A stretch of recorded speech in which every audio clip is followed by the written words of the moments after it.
We're live. Hey, what's going on, everyone? I haven't done a little live Q&A in a little while. So here I am, here to answer your questions, any of the questions that you might have related to building software, whatever project it is that you're working on, any of that stuff. So let me know if you have questions. Just write them in the comments. Of course, if you do have a super chat, those are the ones I'll get first. A lot of times these questions just come and I don't get to all of them. So I actually put the slow mode on today. Funny thing is, I actually started doing TikTok, which is something I didn't anticipate that I would do, but something about the scrolling, the endless scrolling of these like minute long videos is something else. So, yeah, what about you guys? Are you on TikTok? What are you doing there? Let me know. I definitely am interested in seeing what kind of content you want to see more of. Hey, how's it going? Technical facts. Hey, hi, hello. Where are you guys from? Be sure to tell me that. I'm always curious where in the world subscribers are from or non-subscribers. If you're not a subscriber, what are you doing here? How'd you find out about this? Hey, bro, what's going on? Omar. I don't know if I like this slowed down chat thing. I wonder if there's a way I can turn it off now. I think I'd rather not have slow mode. Let's see. Maybe I can change it right now. And I just changed it. Nah, it looks like it's still on. Oh well. So, hey, how to write Python for AES encryption? This is a good question. I don't actually cover a lot of it at this time, but if you want to see something, let me know in the comments. And of course, I can't cover it right now. There's not enough time. I'm going to be here for maybe 20 minutes, maybe 30, maybe a little longer. Sometimes I say I'm going to be here for 15 and it ends up being an hour and 15. So, anyways, from Tokyo, hey, how's it going? From India, nice. Hello, hi. Brazil, hello. Hey, are you guys watching Ted Lasso? Have you seen this show yet? It's about a football coach, which we call soccer in the U.S., but great coach or great show. Really, really funny. And the reason I thought of that from you, Douglas, is I think football is really popular in Brazil. Hey, Peru, what's up? How to start Python. Um, wow, my 30 Days of Python series will show you how to do that. So check it out soon. Josh Lambert. Josh, I feel like I have heard your name several times before. Doing a collaboration with Dennis. Yeah, I mean, Dennis and I, every once in a while, we jump on calls and stuff. And I've done we've done each other's podcasts and stuff. But as far as like an actual project collaboration, it's not a bad idea. I have a lot of things in the pipeline that is preventing me from collaborating at all. Because I have a lot of things coming out, such as Try Django 3.2. It's probably the most comprehensive beginner course I've ever done. So that means it's going to be really long, and I'm still not done with it just yet. California, nice. That is where I'm from, but it's not where I live. Hey, okay. Yeah. RX Python. RX Python. I'm not sure what you mean by that. I'm sure it's a package or something I just don't know of. I do not know what PCA or TSNE is. You're a beginner. What's your first language from India? I would say Python is a good choice. JavaScript is great too, but there's like semicolons and curly brackets in JavaScript that made it challenging for me early on. But Python is all about spacing. So it's very similar to English, in my opinion. Thoughts on typed Django? Yeah, so typed Python in general is definitely the next wave of like best practices, most likely. So there's a really good chance that we'll see that a lot being adopted in Django throughout all across Django. But I think it probably won't happen strictly for several more versions because the Django core development team is very much in support of like older versions of Django for older developers that have been with Django for a long time. integrate a or have a tutorial on integrating Next.js and Django.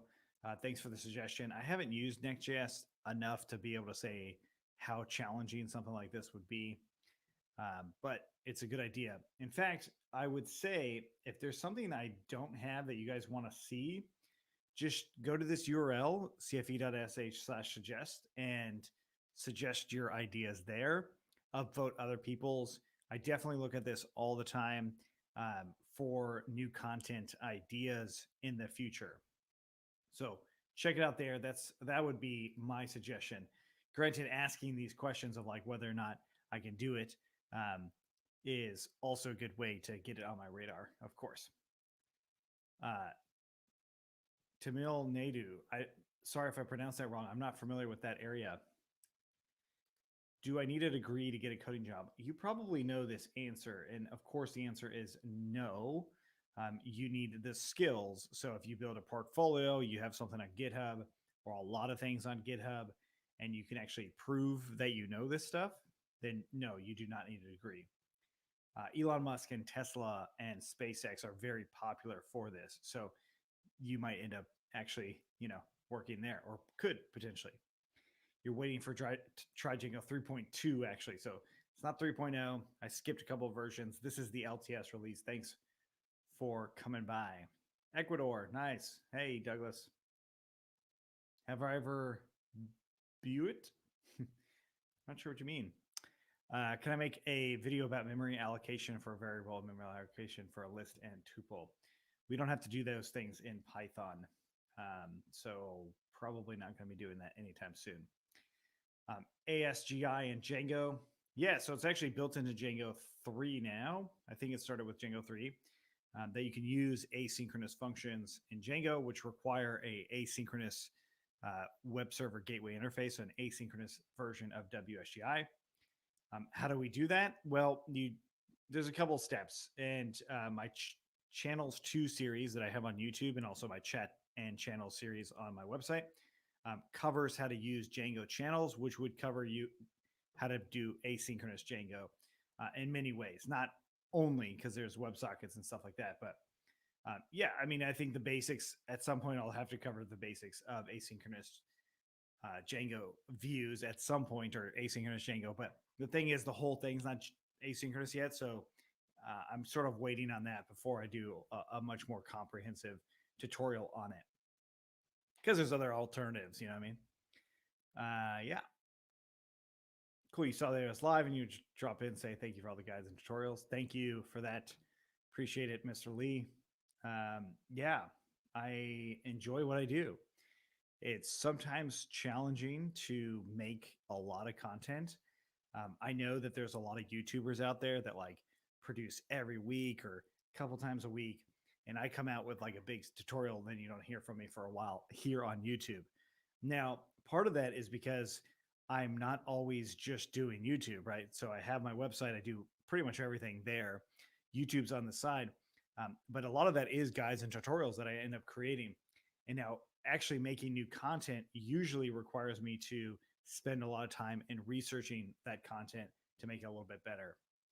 So I appreciate it for the nice words. Have I ever built any cloud orchestration platform using Django? Not really, no, but you could use Django with Terraform, and you can orchestrate your cloud with Terraform. So Terraform might be one of the ways that you would end up doing it. Maybe Ansible too, but no, I haven't done it using Django. Django is made for web applications, right? So you're not really going to be orchestrating cloud services through Django specifically. You can do it, but I just haven't had a need to do it. So let's see. Do you still create standalone Django apps? If yes, why? Or do you use Django REST framework and a front end? I'm not sure what you're asking there, bud. How do you modify Python open source project clone and make it own another project? I don't know what you mean by make it own another project. But typically when you do pip install of any package, that goes in your site's packages, so you can actually see all the code right there. That's probably not what you're asking, but yeah. Django REST framework, React blog app. This is a suggestion, I'm guessing. Thanks. Ecuador. Hey, welcome back. Let's see. You have a language gap. Developer. Yes. Future trillionaire. Okay, cool. Nice. Can I do Geo Django and IoT integration project in the future? Yes, I want to do a lot more stuff related to IoT. I actually have a few Raspberry Pi series on my website right now, and that I just somewhat recently did. And I want to do a lot more in that realm, also with robotics and artificial intelligence. It's just the time to like do all the research to get there and then produce content on it. Because I actually do research things that I don't ever produce content on, even though I maybe intend to do that. But then you get into the depths of it and you're just like, maybe it's not worth trying to teach this in 30 hours to someone who may or may not care. How to consume a REST API in the front end. Well, front end has so like if JavaScript, if you're using JavaScript, you're going to use something called fetch or an XML HTTP request. So you can actually perform requests where you call some sort of URL. That URL would be an API endpoint, and you'd need keys and whatnot to actually call that URL. But that's essentially what you do in the front end. It's like kind of hard to like show or talk about it without showing it to you. You know what I mean? Bangladesh, hey, what's up? Cool.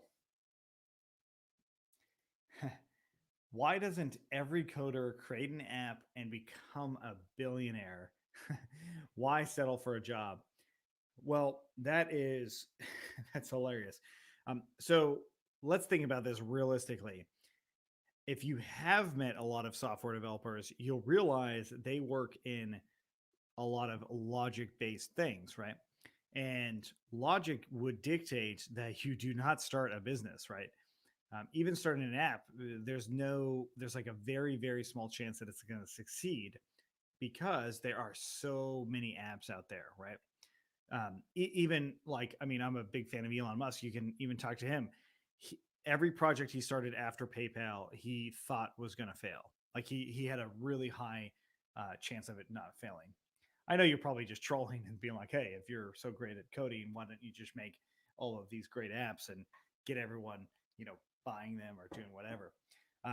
Yeah, so I really think that the challenge of building software in of itself is enjoyable enough for so many people that working in a company to take on those challenges on and on is often enough because software developers, a lot of them get paid a lot of money to do fairly easy things, I would say. Let's not forget to like, guys. Yeah, sure. Like this video. I'm here just to answer your questions. I mean, if you like them, great. If you subscribe, that's cool too. But I don't do this for those things. I do this to connect with you guys a little bit more and also see what's on your mind so I can kind of get a general sense of at least some of you. I mean, there's only a few of you right now. So I'm getting a good sense of you guys. So that's good. In user models, to have several categories of users, an extra user type field, or create a foreign key reference to a table, or is there a better way? Yeah, so to categorize users, you do not have to customize the user model in Django. Instead, I would have a foreign key that can actually declare different types of users. So that way, you can also not have to change the default user model unless you have a really good reason to. Some people actually will change it, customize the Django user model, but a foreign key, a one-to-one field, is usually enough. When is TriDjango 3.2 coming? I'm working on it right now. So you can actually go to my website and start right now. There's nothing holding you back from doing that. It's on cfe.sh. So feel free to go there and get started. It'll come to YouTube once it's all done. Once the entire thing is done, it'll be on YouTube. So be sure to check it out when it does. Can you make a blockchain project using Django? That doesn't seem to make a whole lot of sense. Django itself is for building web applications. Can you make blockchain with Python? Yes, Django can use things in Python, or because Django is Python. And so you wouldn't really use Django to actually build the blockchain side of things. What's my next tutorial? Try Django 3.2. It's going to be massive. It's going to be my biggest Try Django series yet. We build a full-on project and we go through all of the basics, as well as just actually building a full project, which covers more than just the basics. Paul, hey, what's up, man? From Orange County. Hey, that's where I'm from. I don't live there anymore, but that's where I'm from. You have most of my courses. Wow, thanks, man. I appreciate it. I'm trying to build a SaaS platform with Django and security appliance from experience working in the cybersecurity industry. That's awesome. So you probably know quite a bit about cybersecurity and you could make that thing really cool. Be sure to let me know. I want to see this thing. So tweet it at me. Just hit me up. I want to check it out. Thanks for coming by, Paul, and for all of the support. Can I provide resources for SaaS for Django REST framework? So SaaS, of course, is software as a service. So this also doesn't really fully make sense to me because Django REST framework is just about creating an API out of things that you already do with Django. SaaS is a concept of like how you're gonna. It's like a revenue model on how your software is going to end up working. So I don't know what to tell you there. Mobile apps in Python. Yeah, so I get this asked a lot because like things like Kiwi. I haven't seen a great Kiwi application yet, like for iPhone or Android. So if you have one, let me know. I think there are much better tools out there. So Python is, I think, better suited for like the server side of things with the web, or even desktop applications. You can write those in Python with something like PyWebView. So yeah, mobile applications, I've never seen a great one, so I haven't spent a whole lot of time trying to do it in Python. I usually would do it in React Native, which is in a sort of JavaScript setup there. What's better, providing choices in a model character field, inline tuple, subclass, enumeration class, or third-party solution like Django enumeration field? The newest thing with Django is the models.text choices class. That I think is great. That's how I would do it now going forward. That's how I do it going forward. If you want examples of this, you could just look at my GitHub on here, right? So cfe.sh/GitHub. Look for the project called Django Flicks, and you could just look at the different models in there. I definitely used those fields a lot, so be sure to check that out. And let's see here. Next one, Melbourne. Just want to say thank you. Thanks so much. I kept you company during the lockdown, so I'm glad. So you're probably sick of hearing my voice. It's funny because I've talked to a few students over the years that have heard my voice so many times that it's like they feel like they know me in a way because I talk to them so much. Yeah, I wonder how that is. I end up talking a lot, as you guys probably may know about me. Can I make offline Linux app software using Django? Yes, but Django's meant not for offline. It's meant for web applications, for online things. But of course, offline, you can still run Django on your local machine without the internet working, but you'll probably need the internet to actually download Django to work on your local machine. Not trolling, genuine question. Yeah, I mean, the thing is, billionaires, it's incredibly hard to do that, right? I'm not a billionaire, not even close. So to think that just because you know software or anything would make you a billionaire, like, because even if you are amazing at stocks, for example, you're really good at investing.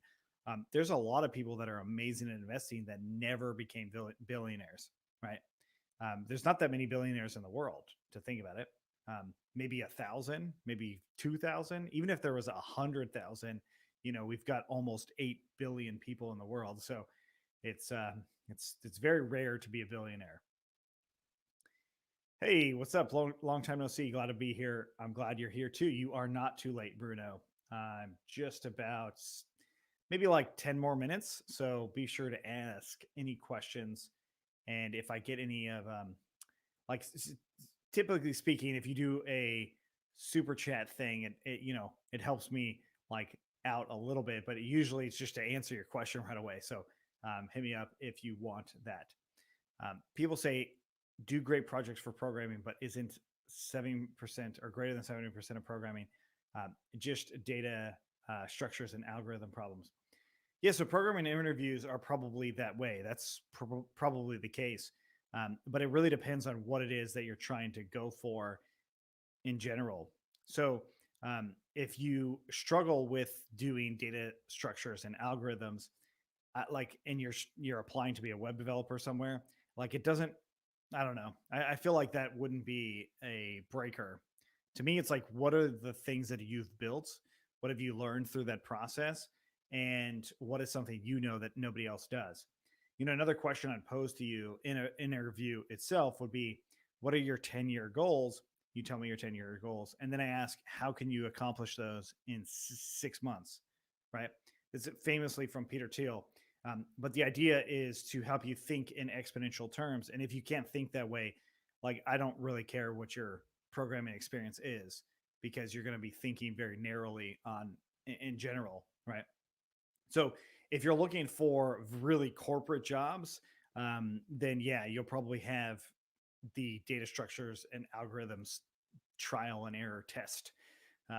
Maybe whiteboarding all those things too, and that's fine for a lot of those kinds of jobs. It's just not one for me. Yeah, I mean, I don't even have a job, so there's that. Uh, can you elaborate which one an individual should do? Python or JavaScript? Is that what your question was? I'm not sure if it was. I really like Python. That's probably not your question though, which is funny. Um, how to create, how to register a user with an extra profile details like bio, position, and more. Yeah, so you can make one single Django form. I'm assuming you're talking about through Django. You can make one Django form, extract that data, and put that data into different models. It doesn't have to be all in one model. Um, Conversely, you can also use a model form for one model with a bunch of different fields in it as well, and then extract those fields and put them where they go, like that. So in the registration process itself. Now, I mean, keep in mind, like, having a bunch of fields in one form is a really good recipe for somebody to never fill it out, at least fully, or finish it, right? So you want to think about the friction you're adding by having all of these other details as well. Which do you choose, monolithic versus microservice Django apps when working with a JavaScript front end framework, and why? Um, yeah, so Django itself sort of tends to be more monolithic anyway, right? So you kind of put your entire code base into the Django application itself. It's very rare that you'll end up using a bunch of microservices in Django. Typically speaking, when I use microservices, it has to do with things that I can't let fail, right? So a good example of that would be video processing. The Django application should not be using video processing. So I have an offloaded service for that. And in fact, several different offloaded services for that. That would also be true for like AI sort of algorithms that you would be analyzing stuff through Django. Like, Django can host that model, but it's probably a better idea to have it hosted elsewhere. So if that model goes down, or if Django goes down, your whole service isn't necessarily 100% interrupted. Um, so it's definitely a blend of monolithic and microservices. It doesn't really matter what the front end is on that at all. It really depends on the scope and scale of the project itself, and what any given feature really needs, right? I mean, like, if you look at AWS, that is just a bunch of microservices that run that, right? So if you're at that scale, it sort of makes sense to have a bunch of microservices. So then you'd have teams managing those individual services, versus a monolith. Something like, Instagram or Pinterest use Django, but their core features, or what their core features have been for the web application and probably for their API, probably haven't changed a whole lot. Their app features, the actual mobile applications features, have changed, and that's a completely different subject, right? That's like the front end stuff.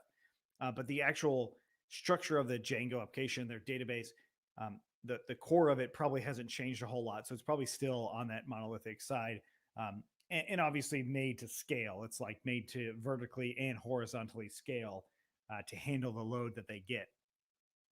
I mean, I can't even begin to imagine exactly what the complexity is for their service, but it's certainly substantial. So I probably did a huge oversimplification right there. Um, is there a reason outside of features to upgrade Django 1.11? Yeah, so security features really when you're going into production, and that's really the key. So older versions, while you're learning Django, stick with whatever the version is in the video. I have a huge bias on this that I have to admit. I have a bunch of older versions of Django that you can learn from, but there's plenty of books out there. There's plenty of other content that you can learn from that have these older versions. There are some minor changes that might feel like they're major, but once you have a really solid grasp on Django, it almost doesn't matter which version you're using, at least now. And that's going to be true until 2024 because Django 3.2 is going to be supported until 2024. So I'm fairly confident in that statement for a while. And so that means that actually Django, you could probably learn, I would say, from Django 1.11 up until 2024. Or before 1.11, there's some things like south migrations that is just like definitely a feature that you probably shouldn't be using anymore. Are progressive web apps a good idea to work with Django instead of an app? Yeah, sure. I mean, everything has its trade-off. It's going to depend on what the project demands are before you decide which you're going to do. The technology stack shouldn't ever matter, and this is true about Django too, right? It's like whatever the project is, do that, like get that done, right? So in many cases, it might be Fast API, it might be Flask, it might not be Python at all. Node.js is a great runtime, so like using as Express.js would be another awesome thing to do as well. In fact, you could even use a WordPress API, so you can actually use a lot of the built-in things that WordPress offers for user management and stuff like that, that you wouldn't use Django at all. So I don't know if that answers your question. Probably doesn't. Let's see. Should I elaborate which an individual should choose? Well, I don't know you, so it's like hard for me to tell you what you should do. Software engineering, as far as my perspective, is you're actually doing things, right? You're actually writing software.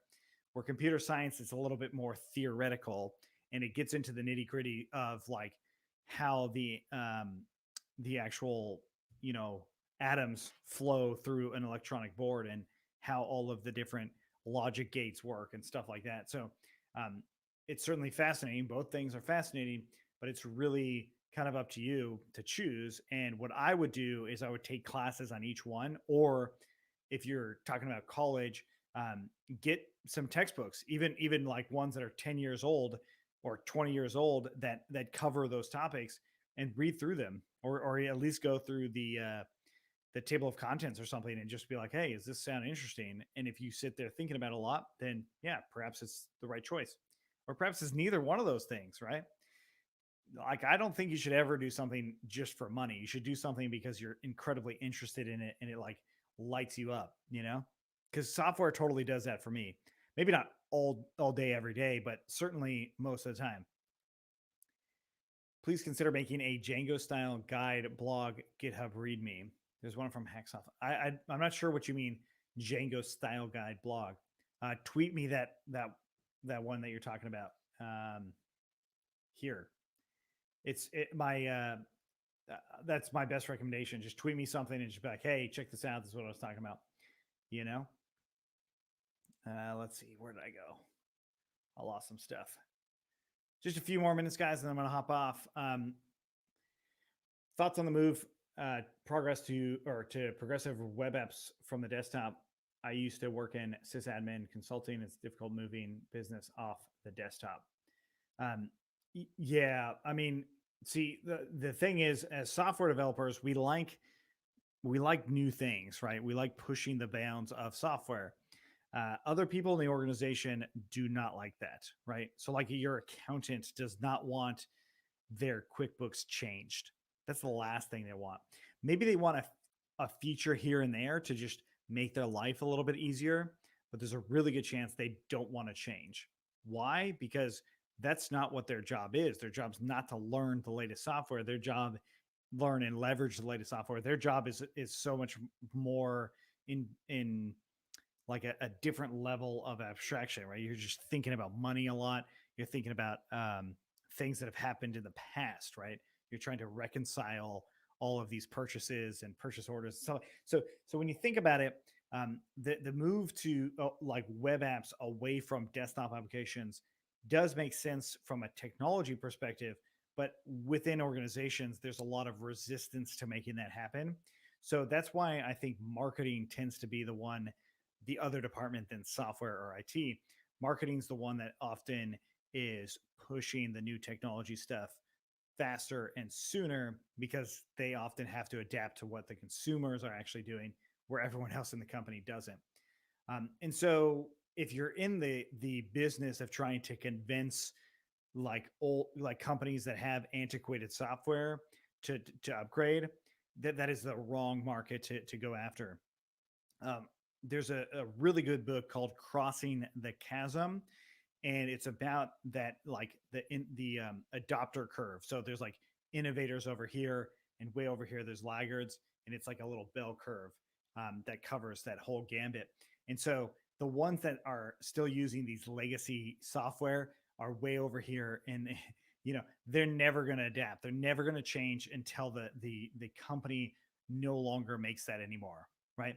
Like think of the person that you know in your life that still has the flashing light blinking on their VCR, right? They're not going to buy a streaming service because they still have all these tapes and they're still playing tapes through their VCR. That's kind of what I'm getting at here. Yeah. How do I brainstorm before making any web app? And what factors need to be considered before making a web app? Yeah, so there's a lot of different factors, but to me, the way I brainstorm is by trying to solve problems that I have, right? And more importantly, solve problems that I have that I'm willing to work hard or spend a lot of time fixing because they are that much of a problem. The other side is things that I spend a lot of money on without thinking about it, right? Like if there's some sort of overlap there, that might be a web app that I'm interested in doing, right? Or like if I maybe not money like spending a lot of money on, but necessarily spending a lot of time or resources on, right? So if I sit here thinking about something a lot, like for example, you probably see this door right here. It's a glass door, which actually causes the sound in this room to be not great. So I've spent a lot of time trying to think about what is the best way to keep a door here, but have it cut out the sound better. And part of it is like, oh, maybe I get a new door, or maybe I get a new whole setup here that does that. So maybe it's software. Maybe I can figure out an AI that can just take in this input audio and just remove all the excess audio except for my voice. That's probably going to happen at some point anyway. There are already some tools that are out there that are okay. And so this is kind of my thought process. This is how I end up building all kinds of projects. Now, factors to be considered before making the web app. Wow, there's a lot. There's way too many to go over right now. I could probably spend an hour just talking about that. The key thing is, do you have a big enough problem that you're willing to spend the time to solve it? Or are you willing to spend your time while somebody else pays you to solve it? Right. So like that problem that I just talked about. If somebody was hiring me to do that, would I do it for $100? Absolutely not. I haven't even done it for myself. So to do it for $100, that's crazy.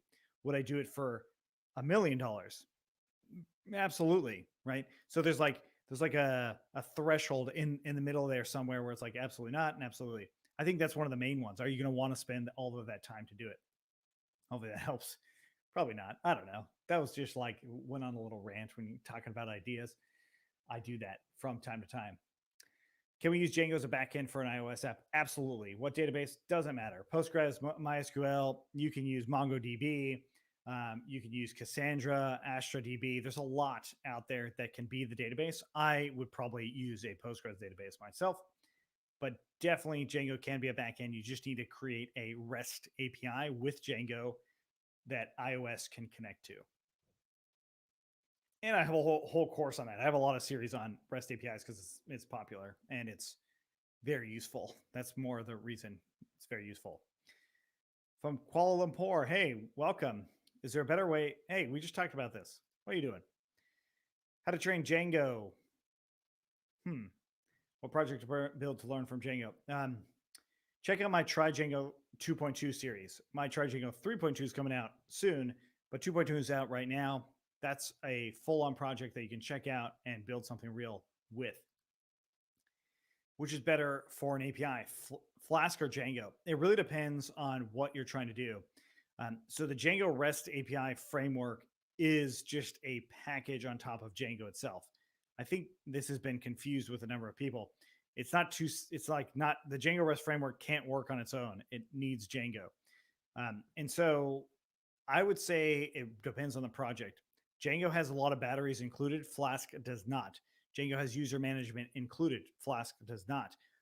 If you have user management included, that means that creating a REST API might be a little bit easier if you need user included. That's really the key thing there. Yeah.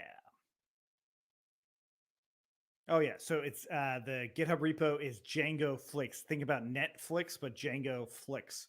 That's the repo. It's here, right here. That's my GitHub repo. So Coding for Entrepreneurs GitHub repo is another way to get there. Okay, so I'm going to go to a few of the newer ones, and oh, cool. I am almost caught up. Maybe this 30 seconds thing is good. Sorry if I missed some of your guys. Have I used Electron? Yes. Electron is amazing for building desktop applications. However, it's a massive program. Even the Hello World program is like, I want to say it's like 500 megabytes. It's crazy big. So I use PyWebView instead. It's built in Python. You can use JavaScript as the front end still. You don't have to, but you can. Learn a lot about Django from my channel. Thanks for watching. Appreciate it. Is it still a wise choice to choose Django's backend according to the current trend? Yeah, Django's a stable, mature backend. Trends come and go, but it's like saying, is Postgres SQL or MySQL a good database related to the current trend? MongoDB and NoSQL databases are incredibly hyped up right now for good reason, but that doesn't mean that Postgres or MySQL are bad choices for a backend. I think Django's in that same boat because Django itself, or really a lot of Python web frameworks, they're like pretty stable, right? They're not coming out with all these new ones all the time like a lot of the front end stuff is. And the front end stuff does because I think most people don't really love writing pure JavaScript. That's part of the reason. Maybe not. Maybe that's not the reason, but that has been my reason in the past. Let's see. If you use Django for a web app, I thought to use MySQL and Bootstrap as a front end. What else should be an add-on for a web app project? Yeah. So MySQL for your database. Bootstrap is a CSS library. It's not actually a front end. It used to be called a front end framework, but once like Angular and React and Vue came out, Bootstrap rebranded itself as a library. And so that is a great stack because you can use Django template engine and a tool called HTMX, not HTML, but HTMX. You could absolutely use that. That's amazing. I'm going to be covering that in Try Django 3.2, so check that out. What's a roadmap for learning Django? Watch one of my tutorials, I guess. I don't know. Like I have a lot covering it. I think the thing is you're going to want to learn about models, views, and templates. That's the core of Django. Once you actually build from there, I mean, it's just about diving in deeper and deeper into those things. There's testing in there that you'll probably want to do. But yeah, can you program everything with C? A person could. I cannot. I am not that great at it. In my opinion, modern web is extremely slow and the requirements are insane even for basic actions. Might be due to lack of algorithm, app design, knowledge, and ignoring optimization. What do you think? I tend to disagree with you. I don't think modern web applications are extremely slow. Are you saying modern web application development is extremely slow? Like it takes a long time to actually build something real? If that's what you mean, then I can sort of agree with you. But I think modern web applications, the really good ones, have only gotten better and are really, really close to native. A good example is like what the tool I'm using to talk to you guys right now is a software called StreamYard. Like it's incredibly fast, and I'm able to stream directly to you with video. I think that's pretty cool. I don't know. How complex would it be to create a Flutter app and a React web front page with a Django backend? I don't know Flutter, so I can't speak on that exactly. Well, obviously not. So, like that is a whole layer of complexity that saying React and Django is yet another whole layer of complexity. So I have a 13-hour or so course that I released last year that covers Django and React. Now you can absolutely build on top of that, and you could build some sort of mobile application too. But I would imagine it's not going to be just another 13 hours to make all that work. It's probably going to be more like another 40 to 80 hours to make all that work of learning. Seriously. Um, yeah. All right, cool. I think that's going to do it, guys. I ended up going about 10 minutes over. But thanks for coming out. Thanks for all the questions. I enjoyed it. Hopefully, I got to your question. I answered it. It is getting a little bit later here. I'm going to go spend some time with my wife, call it a night, and then get back up and make Try Django 3.2 happen. So, yeah, thanks again for watching, guys. I will see you next time. And also, if you get a chance, check out some of the shorts I've been doing. I am kind of curious about doing these a little bit more. Shorts are 1 minute videos on YouTube. I have a playlist for all the ones I've done so far. Check them out. Let me know what you think. I might continue to do them. I'm not sure yet. We'll see. But yeah, thanks again for watching. My name's Justin. I'll see you guys next time.